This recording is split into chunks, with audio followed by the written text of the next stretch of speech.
So yeah, we talked about Zadorov, but finally he gets shipped out and he gets sent to Chicago. And the Blackhawks have now lost two Brandon Saad trades. They do retain $1 million of his deal. He has 1 year left, so the Avalanche will be getting his services for $5 million. Not bad, guys, but this probably if the core there wanted Saad back the first time, I don't imagine how happy they are now that they've lost Crawford and Saad again. And Mark Lazarus of the Athletic had an article where I'll just kind of paraphrase Jonathan Toews saying, "Apparently we're in a rebuild. No one told me." The Blackhawks core are not happy. Sorry, Alex. What? You didn't know you were in a rebuild? I was in a grouchy mood when I first read it, right? And Adam got the brunt of it. Yes. But to say you don't know your team's in a rebuild, look around you. See, I cannot believe that Jonathan Toews and Patrick Kane didn't know what was going on. Or was Bowman really trying to sell to them? Is he only really starting the rebuild now?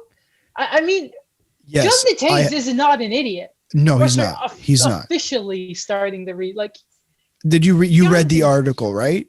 Yes. So you would have seen, like, you saw the quote. John McDonough would never sign off on a full teardown.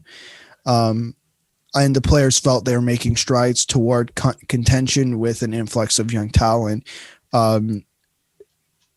But with McDonough fired during the pause and interim president Danny Wirtz bringing a fresh set of eyes and potentially looking at a season with few fans in the stands anyways, the rebuild apparently got the green light. How did you... with everything with Robin Leonard, because they would only give him a 1 year, $3 million deal. I think Friedman saw on 31 Thoughts, the podcast. The blog came out today.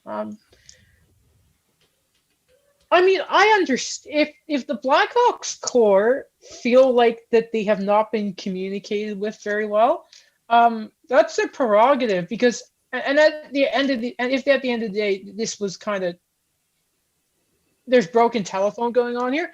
I do think you have a very big obligation to those two, because they literally turned your entire franchise around and built the Blackhawks into what they are. But come on, Jonathan, Patrick, did you not see where you were? I mean, come on. If you didn't notice, as soon as you scored 0 goals or 1 goal. How many goals did they score against Nashville? I think it's 3. Pekka Rinne had more points than most of the Blackhawks. Yeah. When that happens and your GM Artemi Panarin for Brandon Saad, you tell me where you're at. I thought it was pretty obvious, and I'm just some guy on the outside. Way I kind of see it is, I think the team was kind of misguided the last 2 years, because they had that whole thing where they were still pretty good, but they weren't winning when they kept bringing the band back together, right? Yes. Like Saad, and then they got back Andrew Ladd, and then they brought back Patrick Sharp, and then Johnny Oduya. They tried to bring back the 2015 team right there, and I think maybe Jonathan Toews kind of viewed it where, okay, the one thing, where I feel like he kind of viewed it was, okay, we got the top pick. Like, I think for me, when they got Kirby Dach 3rd overall, that's when I kind of felt like, okay, yeah, this is clearly not a team that's gonna turn things around. But then remember that summer, what ends up happening is Stan Bowman goes off and he starts spending again for the first time in a while. Like, they get Calvin DeHaan, they get Ali Mata, and I know these are not like, the marquee type of names, but these are guys that you bring in to try to fill quote unquote deficiencies here and there. And I think that's what maybe the team kind of bought into, where, okay, suddenly, we're not a team that, we're not just banking on the Adam Boquist. We're not banking on the Kirby Dach. We're looking to find certain pieces in the market, and it clearly did not work. Like when they got Robin Leonard, I think maybe that was a signal to Jonathan Toews, to Patrick Kane, that, hey, we're trying to do something consistent, where at the time was a good signing. But yeah, when they traded him, eventually it's like Stan Bowman, folding again like in less than a year. So I think maybe that there was that sense of hopefulness before COVID. When you're trying to fill deficiencies with Calvin DeHaan, Oli Mata, Slater Cuckoo, sorry, like I'm just some guy who has a podcast and I see that they're in a rebuild. Like it's nothing against Jonathan Toews. I bet he's a great guy. Mm-hmm. But Yeah, how do you but how do you not see that? Because one thing we didn't even talk about either was the Nick Schmaltz trade, where like I think that was kind of a signal too, where you're kind of trading a young guy, but at the same time you're trying to recoup more assets for him, like younger assets. See, I thought that was it was similar to what Montreal and Arizona did in switching young assets and saying both these guys kind of need a fresh start. Yeah. And I think that's what I saw it as. And that happens often. Like, I guess I can't get over the fact, and I understand why the players are upset. And I partially agree with, they deserve to know if they're in a rebuild.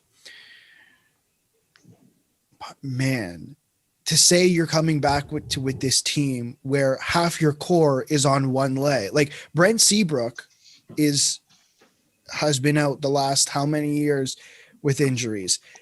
Duncan Keith, while he is still a good player, is not close to what Duncan Keith was during those cup runs. You know what this reminds me of? I just remembered it. So this is when Tampa was like more than probably 70% of their payroll was going to Vincent Lecavalier, Brad Richards, those two guys, and Martin St. Louis, where these were technically guys who were all-stars. Like St. Louis was, he was a superstar, but at the same time, like they were also still losing and refusing to trade these guys. So I think gradually, like you got lucky, you got Stamkos, you got Hedman, and then you got Kucherov in the second round. But it's like, I never saw Vincent Lecavalier come out and say, hey, we're in a I didn't know we were in a rebuild when we got Steven Stamkos first overall or something. And unfortunately the Blackhawks don't have that luxury, but it's just the same instance where it's a team in decline that they don't kind of realize that the writing's on the wall. Right. And you know who that reminds me of? That reminds me of Detroit, scratching and clawing it, saying we need to make the playoffs so we can extend our streak. We need to keep making the playoffs. We need, like, it was like, we'd have to do this until you realize, like, you have to open your eyes and say, hey, our team is not good enough. Maybe we need either a rebuild or a retool. And I think Montreal got really lucky in saying, hey, we can do this retool perfectly. Weber, Price, we got literally the two of the most important positions filled. Your draft, you can draft. I mean, maybe not the recent first round picks, like going back a few years, not the greatest, but otherwise. Turn into in the Habs. Pardon? But yeah. How did this turn into? No. I'm saying you need to realize when you're in. You need to either rebuild or retool. And the fact that they still haven't figured it out, or at least the players haven't, is quite frightening. You mentioned Detroit. There was a very, very good video by a guy named Urinating Tree. Me and Dan Mike have mentioned it before. It's called Detroit. That name always gets to me. Sorry. So he made a video called Fall of the Empire, and he goes through kind of Detroit scratching and clawing those last few years. I encourage listeners to go check it out. Yeah. Like giving up a first-round pick for Kyle Quincy that turned into Andre Vasilevsky. Wait, what? But hey, they're on the up and up.